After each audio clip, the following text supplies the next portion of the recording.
Welcome to our Monday Q&A. We've got lots of hot topics today. The EEOC is on fire, that's for sure. They just keep rolling out the cases, right, Felicia? Yeah, they're very active right now. Yes. Well, it looks like everybody is in, and thank you so much for being here.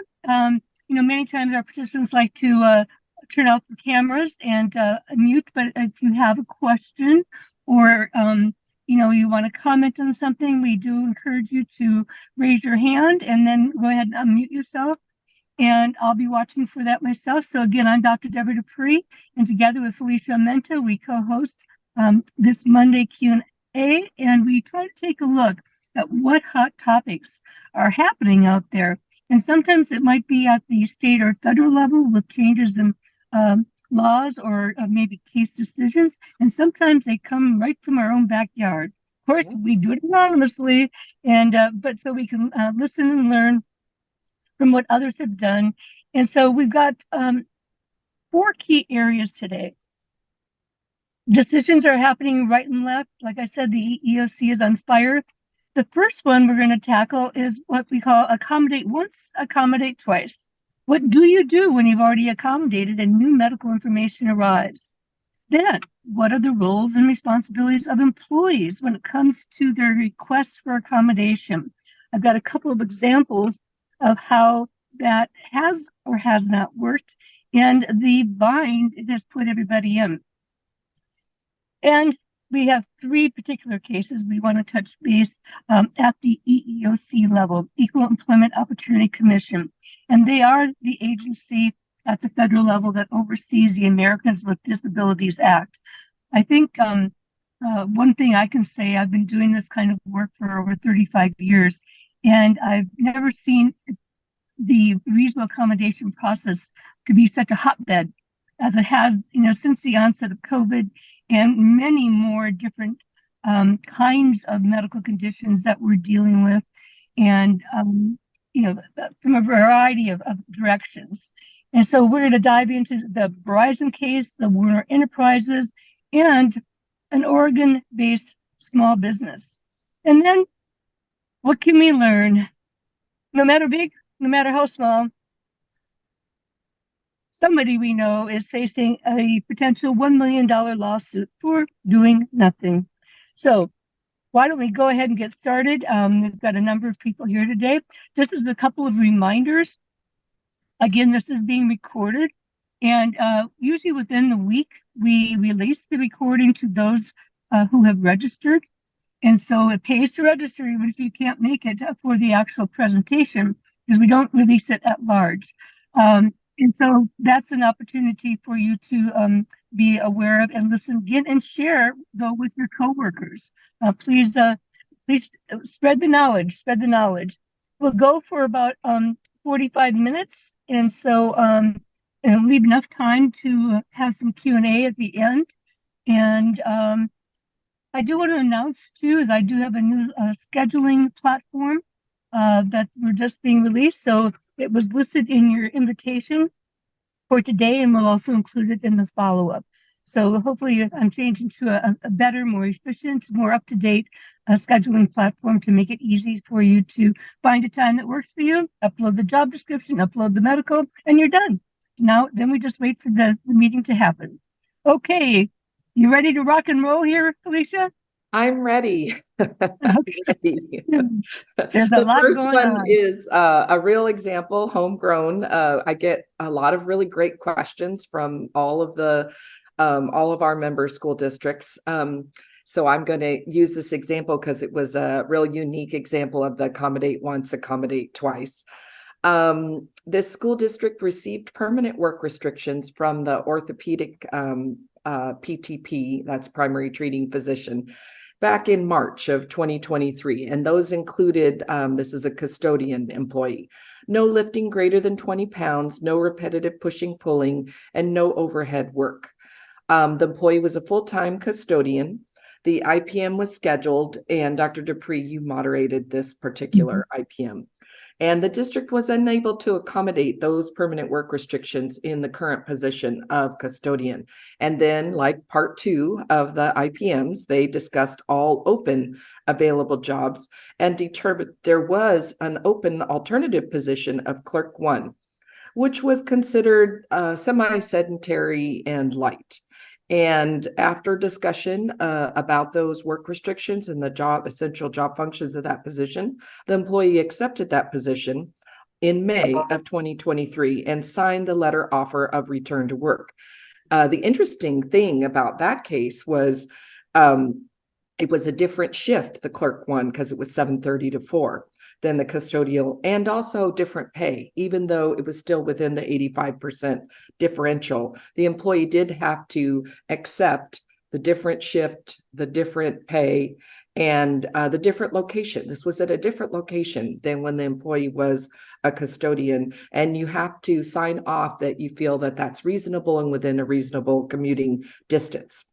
So in their minds, they're done. They have completed the process. It was successful. The employee was happy. Everybody was happy. It worked out great. Then come along, as we do in workers' comp, we got a second opinion QME report in July of 2023. That QME report gave the employee 35% permanent disability, which is in the work comp world pretty significant. And permanent work restrictions were stated pretty similar: restricted from lifting greater than 20 pounds, no excessive or repetitive pushing, pulling, no overhead work with both arms. A little bit different, not a lot different, right? And then the primary treating doctor put in a note in August saying the employee was released to full duty work. And you guys know that may be confusion over not a custodian anymore, a clerk 1 position. So that's the full duty work. But so still we have the PTP prior work restrictions, right, that we held the first IPM on. Then the QME comes forward, a little bit different language with the work restrictions. And then we have the PTP saying no work restrictions, released to full duty work, which was very confusing. But the district said, we're done. We've already done this process. Return to work letter has been offered and signed. We're good. We don't need to meet again. And that's when we talked about no, because of the new reports in July and August that come after the letter offer of return to work under the ADA, we should meet again to go over those new reports and discuss that clerk 1 position. And Deborah, I know you had some comments to add on that as well. Yes, absolutely. There are a couple of things about that particular situation. One, the employee had been a long-time employee as a custodian. However, because of the setup of the school district and so forth, and some business needs, she was placed into a temporary alternative work assignment whilst continuing to recover.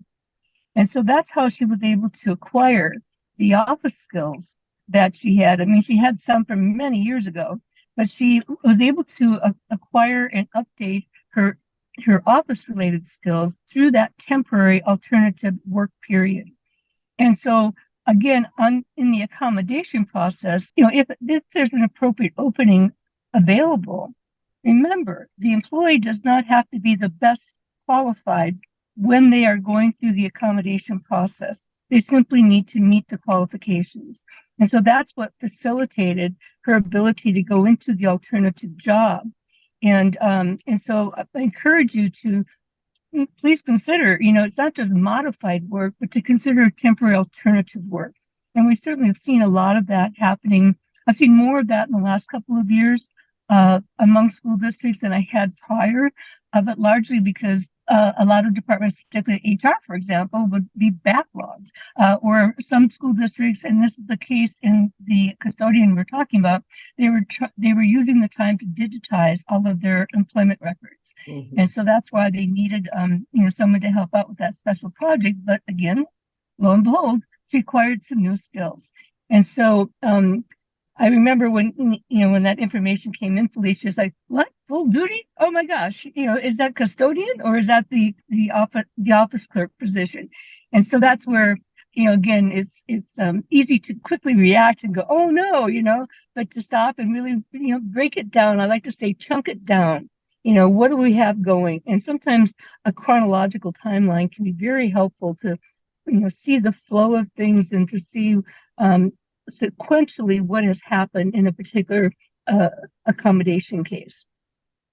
And, usually in workers' comp, it's not always the rule, but if you have 35% rateable permanent disability, you do have some permanent work restrictions, right? They do flow together. I'm not saying that sometimes there's no permanent work restrictions and there's some rateable permanent disability, but not usually 35%, because Right. that's over $40,000 in permanent disability. So you know what the doctor meant in the most recent report in August. He meant because of the change in job. Again, I'm reading in between the lines in the report that we can see. Because of the change in job from custodian to clerk one, she's now released to full duty to clerk one position. But that's not what he said. Patients released to full duty work, right? Scared everybody on that Yes, one. what? Yes, And so the district does see, after further discussion, yes, I see why we need to do IPM number 2. That may not change the outcome of IPM 1. It may be that the clerk 1 position is still reasonable and appropriate, but a further discussion needs to be had because of the new updated reports. Yes. On that, while we're on this particular case, I wanted to take the opportunity to raise, when it's not workers' comp and we don't have that workers' comp 85% threshold. What I frequently will do if we're working with an employee, and this just came up last week, where if we did determine that it was not safe for the employee to return to her usual job. She was originally hit in the head 7 years ago, shortly after she started working. And then she started developing vision problems and started getting migraine headaches. And she's gone back, to be evaluated under workers' comp, but ultimately several times her claim for work-related injury was denied. After the first one was taken care of and treated, it was found that the subsequent issues with vision loss are not related to the original blow. Turns out she has an underlying visual impairment or disease, and it runs in her family. And so we did conclude, because of the risk for being hit in the head again in a severe mod class, that it would not be appropriate to return her for those risk factors. We talked about a helmet, but then, as we discussed, the helmet could even be more of a trigger for students who are, behaving inappropriately. And but it turns out in her job classification as an instructional assistant, there were some openings in the general ed population for which she would qualify, and there are several openings with comparable hours. So she goes, well, I don't want to take a cut and pay. So I did some quick calculations, and so what we realized, it was only an 8% difference between her usual pay and what would be the new pay if she took that job.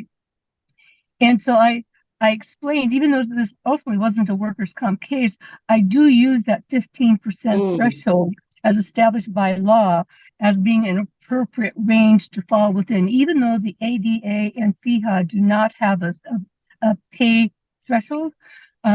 But it still is a good, it's a good indicator, something to fall back on. I've had employees who've accepted even much less than that because they wanted to stay working, even a reduction of hours. So doesn't directly apply the 15% threshold in non-workers' comp cases, but again, it's already been established by law, so it's a good backdrop to go against when somebody is fussing about the wages and a change in wages. Well, our second one, roles and responsibilities of employees when it comes to their accommodation request. I'm going to pause for a moment because we just had somebody else come into the room. I'm trying to multitask and it doesn't always work well. There we go. So I wanted to bring this up because, and I have to say there's no clear-cut answer to this at all, but myself and the school district did an IPM back in March. Again, this is a situation where an employee actually was injured to her knees as a result of a dog attack. But in the course of treating for the knees, found that she had underlying issues with her knees, and knee replacements are advocated for both.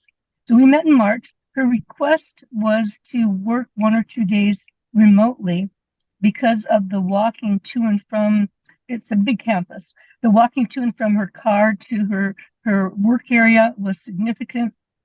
She would need to get up and down from her desk to serve as backup to incoming students.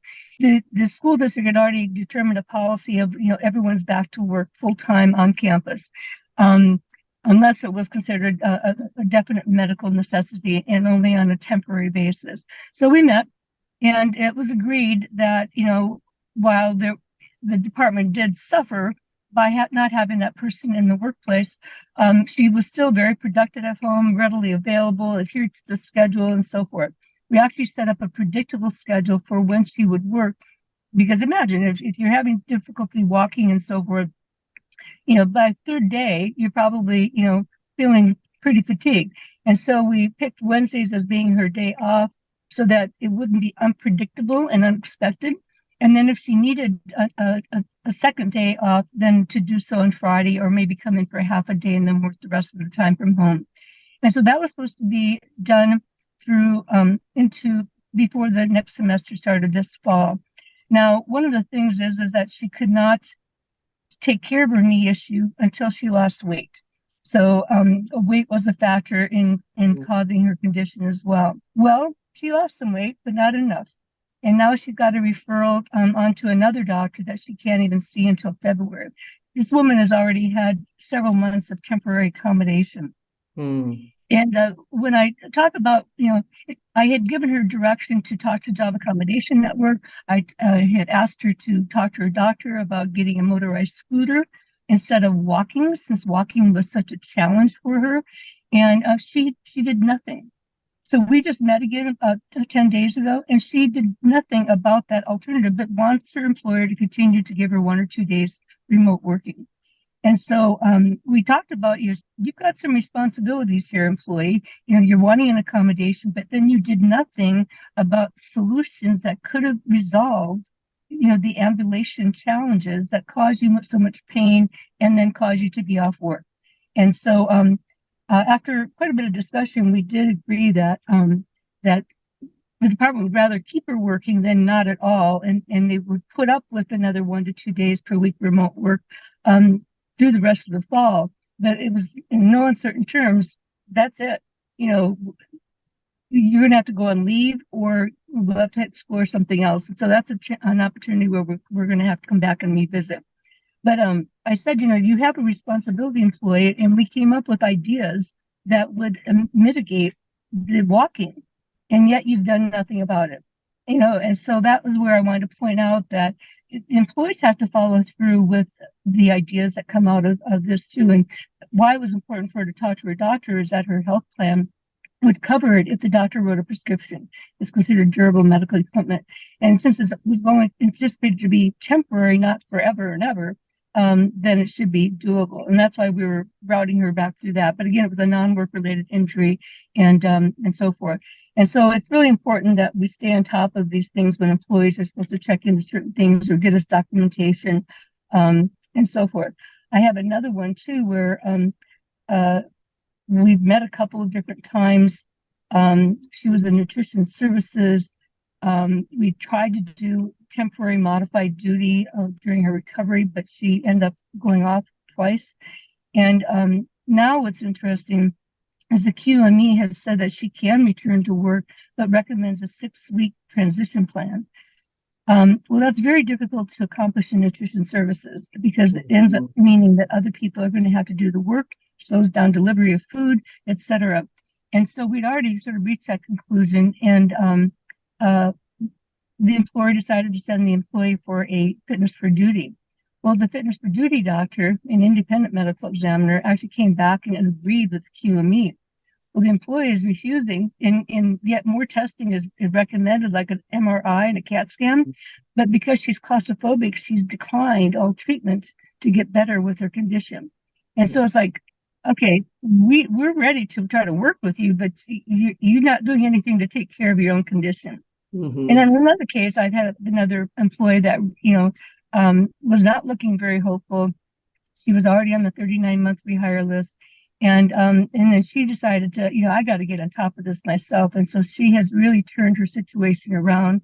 And now we have, we met again, and she has come back to work in a modified capacity. But she took it into her own hands to get better and do what she needed to do. So I just wanted to put that out there so that people could make sure that employees are following up with what they're supposed to be doing too. And I think that happens a lot in our workers' comp claims. And a lot of our school districts will say, well, it's on them. They're not cooperating. They're not going to physical therapy. They're not getting their MRI. Sometimes it's access to care, right? Our issues with all of the doctors having difficulty getting everybody in quick enough. But some of the time it's the employee. They're either failing appointments, not attending appointments.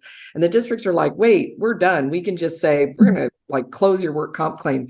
That is not the case. We have to do a lot to try to get them back into care and try to help them work with the system. But you're right. Our comment is always, you are also have a big responsibility for the improvement of your condition as well as we do to provide you the best care that we can provide.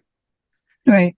And the best accommodation possible too. But it's sort of enough is enough. These are practices, these are policies. And so, again, what are you doing? And we do send kind of warning letters, your temporary disability is going to be cut off if you don't do, keep this appointment or you don't go. But we have to send them a few. It's kind of like the IPM process. You don't just set up one IPM and then say, well, they didn't come, our obligation's over. And it's the same in work comp. We have to do several attempts to try to get them back in. And we do sometimes send, hey, you failed your appointment. Do you want to close your file? Do you want to resolve your case? What is going on with you? To try to, get them to buy in and cooperate. Right. Well, let's get to the really hot stuff, Felicia. Oh my gosh, some major decisions being put out there. So I'll let you take it from here on our third topic. Yeah, these are all, there's so many cases with the EEOC right now. I just picked 3 that I thought were kind of interesting disability cases. The first case is with Verizon. They told an employee with a medical condition that he should quit his job because of the medical condition and that he'd have to apply again with all the other applicants, like what you were saying, just along with everyone else. And EEOC filed a lawsuit against Verizon apologize for that, you guys. So the EEOC was alleging that Verizon was not allowing the employee with high blood pressure, that was the medical condition, to apply for other positions in the company or to discuss accommodating his disability. They basically didn't do anything. His manager, they asked the employee asked his boss to move him from his current position to a field position that he had before because it was a little less stressful and would be easier to accommodate his high blood pressure. But the company refused, telling him that they could not move him. There no discussion about any other accommodation, that he needed to resign his position and reapply for the field position that he wanted in 6 months.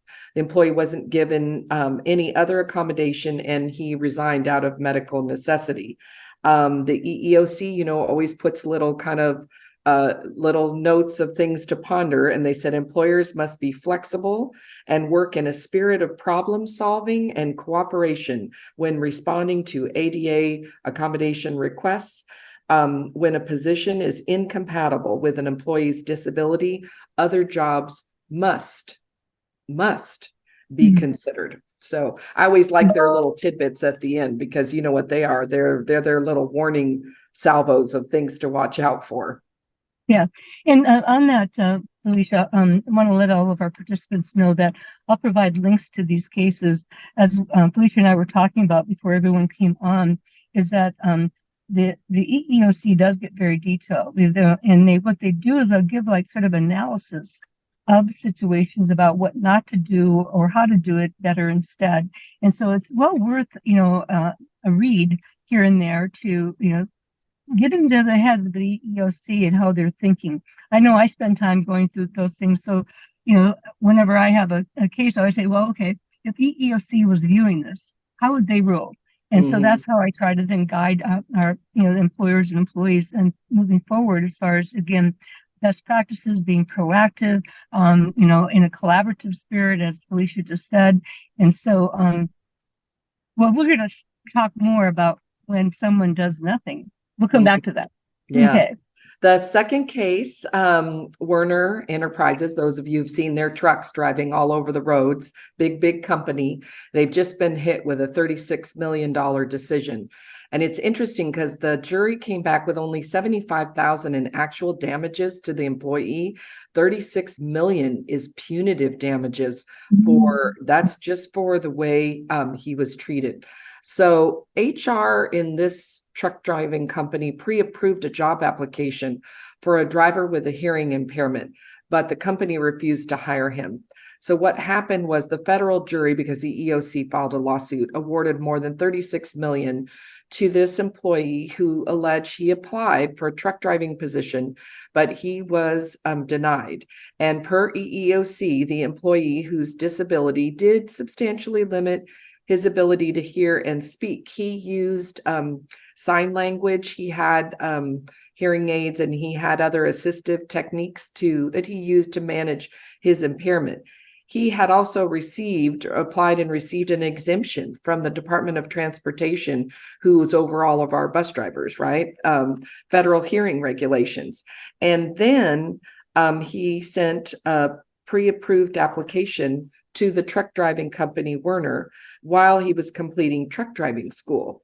And then he received his commercial driver's license, very similar to what our bus drivers get, right? And then he went to Werner HR saying, here's my pre-application. I have finished truck driving school.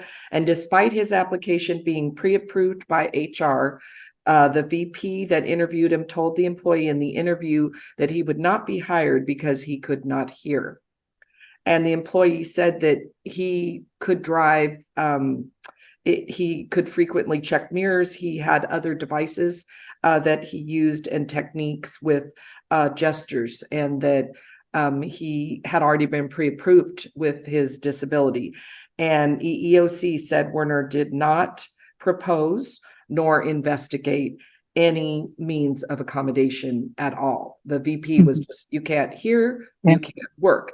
And interestingly enough, after they refused to hire him, he went on and worked as a truck driver successfully with multiple other companies while this litigation was going through.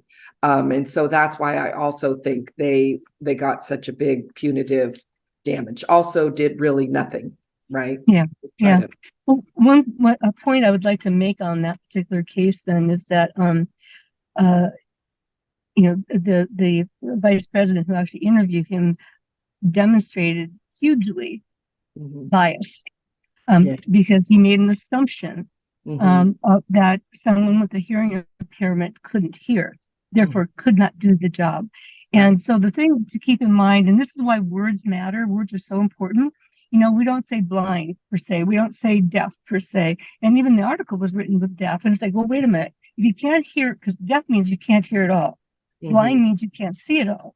But instead, we call them visual impairments, which there can be varying degrees of impairment, inability to see, as well as hearing impairment. There are varying abilities of being able to hear.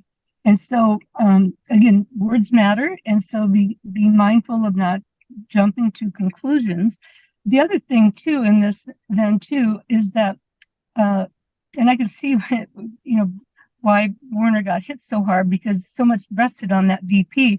If the DMV and the DOT have already cleared him for their standards to be able to drive, who is a VP of this trucking company to overrule or override their decisions?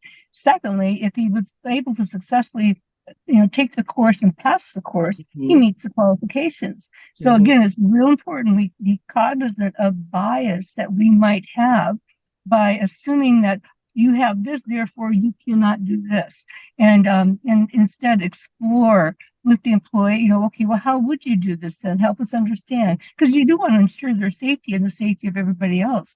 And so that's where, again, going back to the interactive process, it's a conversation. Well, how would you do this? What would you do? How can we help? And so, again, and then not looking at anything. So huge evidence of bias, making decisions on faulty information, actually self-perception. and then not doing anything to actually explore, well, how could this work? Right. So yeah. Yeah. And the last case I have is a little small grocery store business in Oregon, and it's a much smaller fine. They were hit with a $50,000 fine, which maybe, but still is probably a lot for them, when they hired and then fired an employee with a medical condition. So JC Markets, what EEOC said, must pay $50,000 in compensatory damages, back pay.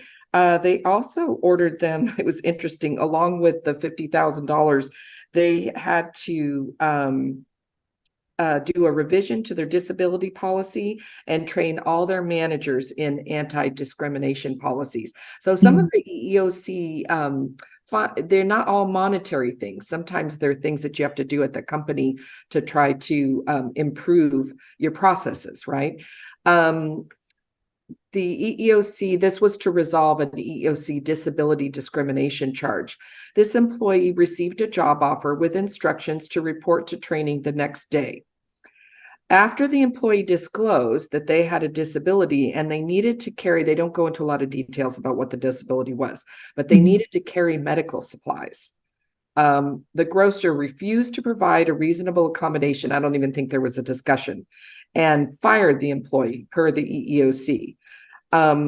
So the little cautionary tale was HR teams generally cannot ask disability related questions or require medical exams prior to a conditional offer, according to the EEOC. And as we all know, we hold the interview process, you make an offer, and then that is post-offer pre-employment that we do for those of you that do pre-employment physicals and drug testing and TB testing and all the clearance, fingerprinting, all the clearance that our employees are required to do. But this was a very interesting case because same thing, didn't engage, didn't discuss.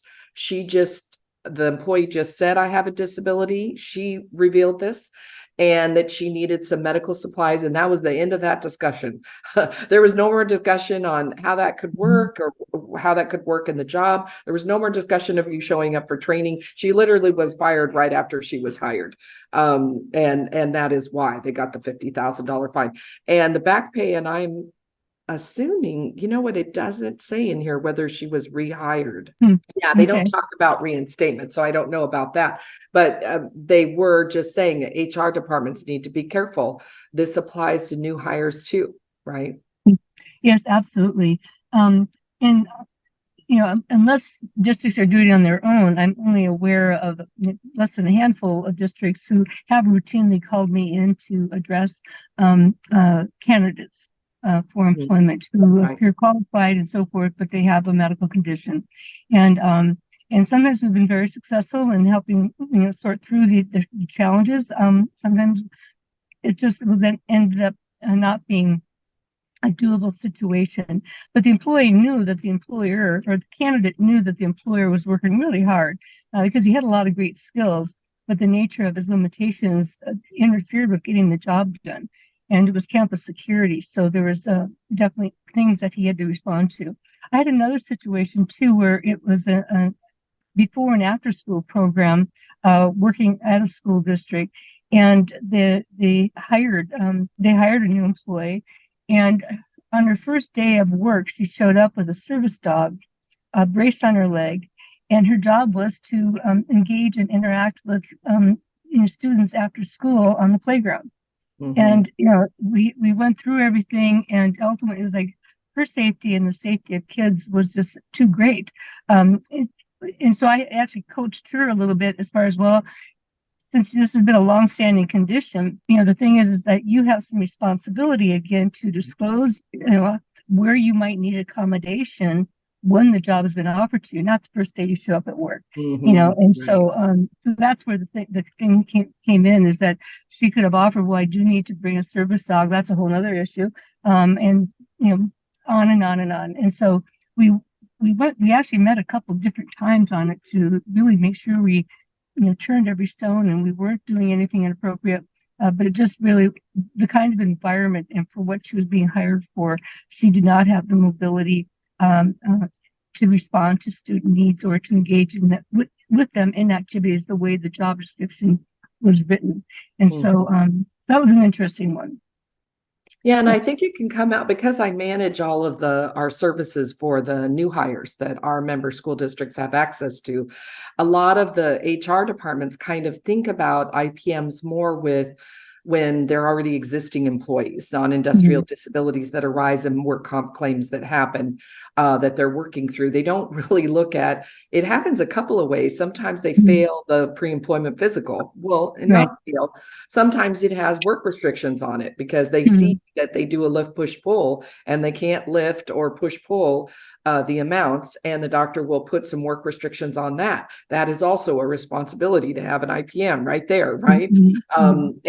And also if like in this case, the employee brought up her disability because she was going to go to this training and said, hey, I just want you to know I need to carry these medical supplies. And that right there was a need to interact right there. That's where they failed, right? Yeah. Again, an assumption about perception of somebody's ability or not.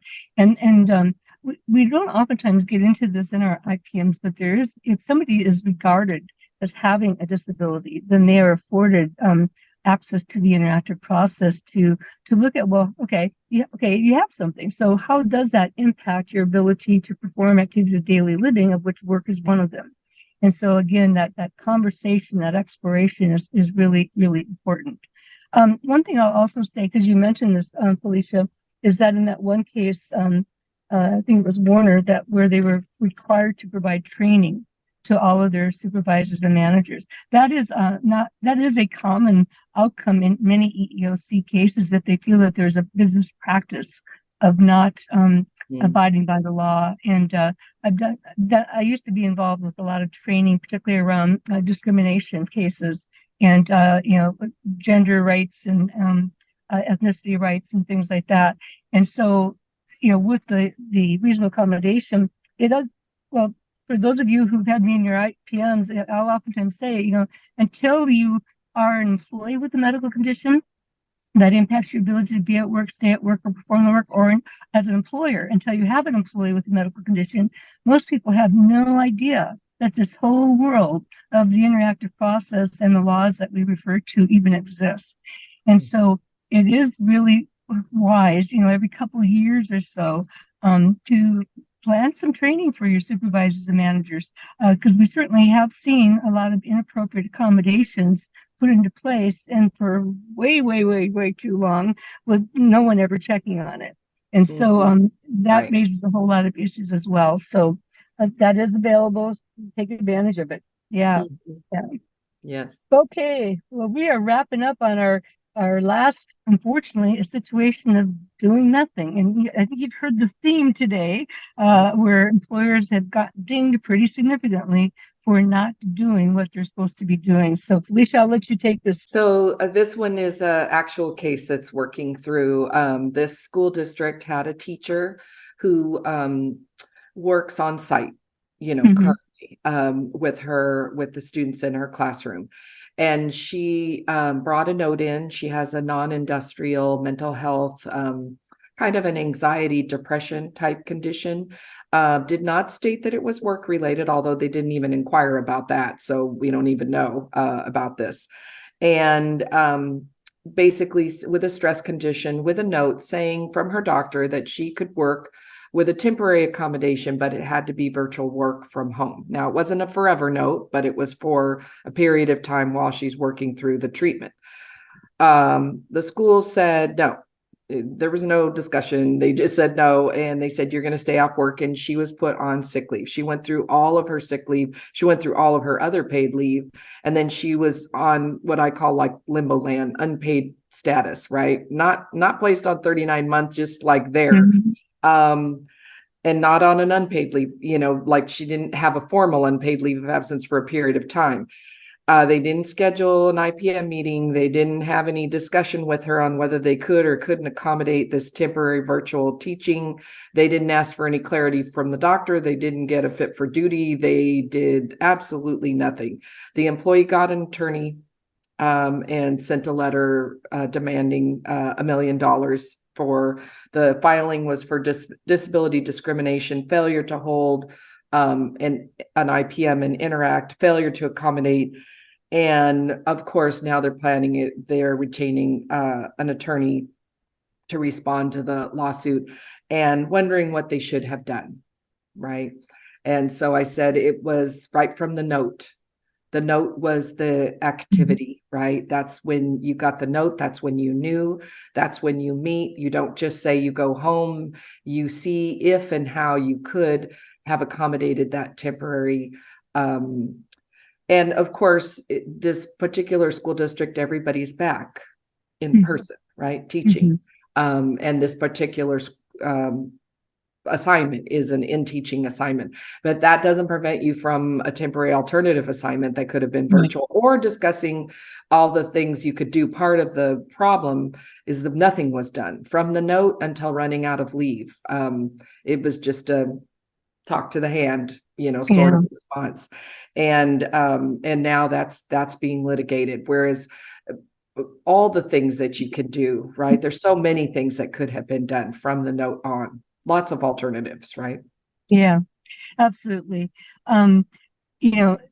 Just time and time again, we see where you do nothing, guess what? It can cost you big time. And that goes from the employee side, the example I gave earlier, where she's already been accommodated with her request and then has done nothing to try to improve her ability to ambulate to be back on campus. And then too with employers. And so, again, employers, if you hear about something, now you have knowledge, even if you don't know about it firsthand, but that's your opportunity to initiate the conversation, get the process rolling, and take action. If anything is like, well, it's been reported or it's been disclosed to me that you have, expressed some problem with a medical condition. Well, we have the interactive process. So again, it's a great opportunity to explain what the process is, to then take a look at it, modified temporary alternative work. Again, we've seen some people get reemployed when they couldn't go back to their usual job because of the skills they gained through the temporary alternative work.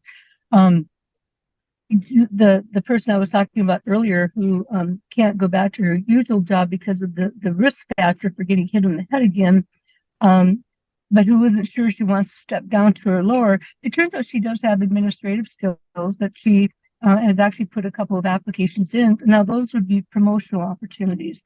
And so, the accommodation process can't quite help her there. But then it was like, okay, well, what's the best thing for us while we're going through this search? And so clearly no modified work, clearly alternative work was available, lesser pay, but then she also had skills that would possibly give her a higher rate of pay. And so she was working in a temporary capacity in the records department. And so one of the options I identified is keep her working in the records department if there's the need for it. For the next 30 days to see if something else doesn't gel out.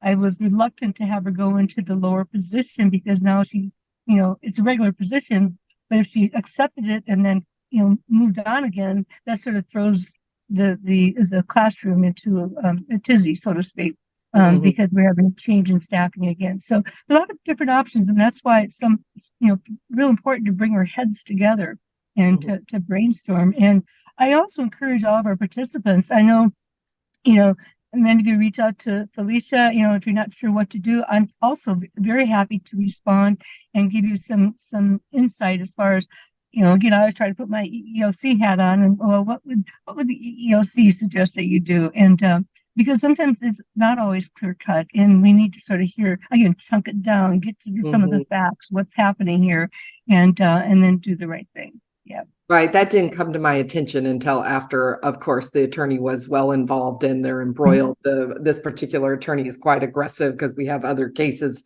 with them on the civil side, on the employment law side.